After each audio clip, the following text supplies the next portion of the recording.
کسی قوم کا سب سے بڑا غنا، سب سے بڑا سرمایہ، سب سے بڑی دولت، سب سے بڑا علم، سب سے بڑی ڈگری، سب سے بڑی ٹیکنالوجی، سب سے بڑی طاقت کہ ان کے کردار پر کوئی داغ نہ ہو، کوئی دھبا نہ ہو۔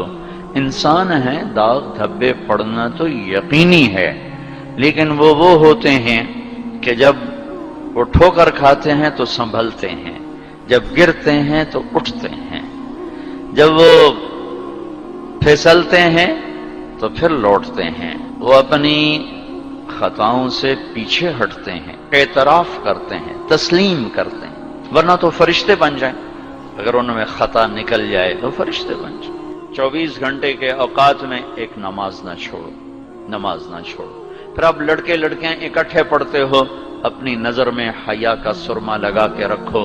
نظر کا حیا بہت بڑا زیور ہے، اور نظر کی آوارگی بہت بڑی آوارگی ہے۔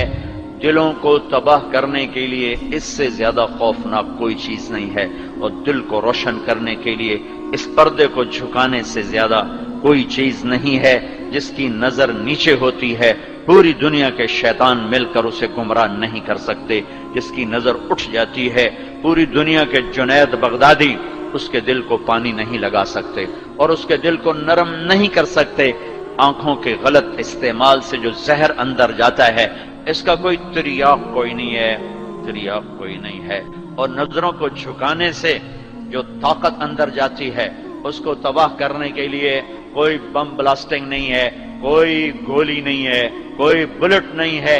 یہ ایسی طاقت ہے کہ عرش تک انسان کو پہنچا دیتی ہے، یہ ایسی طاقت ہے کہ فرشتوں کو اس کے قدموں میں جھکا دیتی ہے۔ یہ ایسا نور ہے کہ جب تمہاری آنکھ بند ہوگی تو اللہ کی قسم سورج چاند کا نور بھی تمہارے نور کے آگے شرمائے گا، ماند پڑ جائیں گے یہ نور۔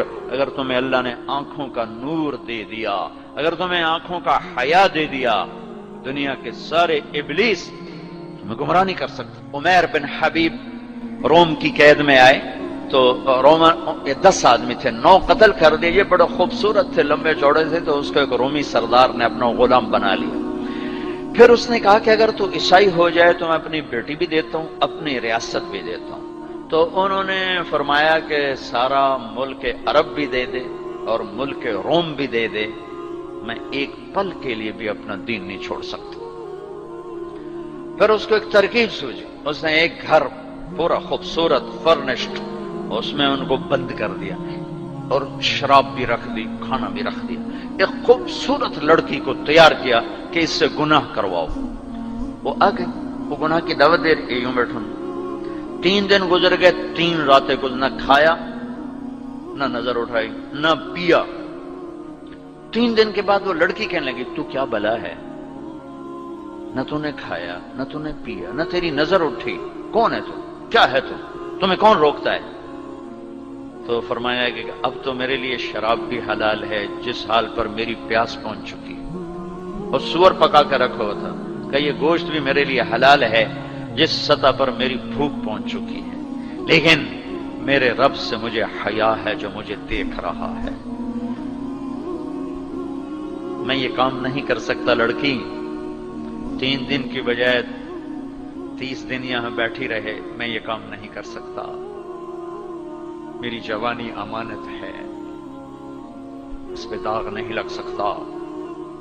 وہ کہنے لگی، تیرے جیسے انسانیت کے تاج کو میں قتل نہیں ہونے دوں گی، میں تمہیں چھڑاؤں گی۔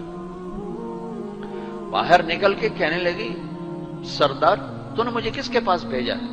لوہا ہے، نہ کھایا نہ پیا، یا پتھر ہے کہ ایک دفعہ اس نے نظر اٹھا کے نہیں دیکھا، میں کہاں سے اس پہ ہاتھ ڈالتی؟